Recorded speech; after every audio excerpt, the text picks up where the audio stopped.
Cześć moi mili, z tej strony Adam Chodorowski ze sklepu modelarskiego Tank Models. Pamiętacie, jak omawiałem nowy model Stuga od Mini Arta? I tam pojawiła się jedna rzecz, mianowicie chodzi o malowanie. I co stwierdziłem, że jak oglądaliśmy, że te modele niczym się nie różnią. Okazuje się, że to nie jest żaden błąd, tylko jest to faktycznie kolejne oznaczenie do Stuga. I uwaga, zaraz Wam pokażę, na czym polega różnica w tym malowaniu. A mianowicie chodzi o to malowanie, czyli 21. Dywizja Luftwaffe, Adler Division, i tutaj mamy front wschodni, wiosna 43 rok. I uwaga,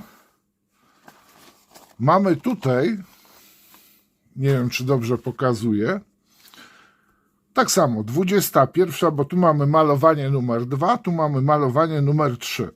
I popatrzcie, wszystko jest to samo. Miejsce lokalizacji stacjonowania to samo, to samo. Oznaczenia to samo, to samo, to samo. No tutaj nie mamy. I uwaga, różnica polega jednej rzeczy. Na literce na hamulcu. Tu jest D, a tu jest, uwaga, B.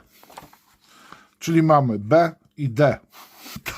Taka jest różnica między dwoma oznaczeniami. Powiem Wam, że zbaraniałem.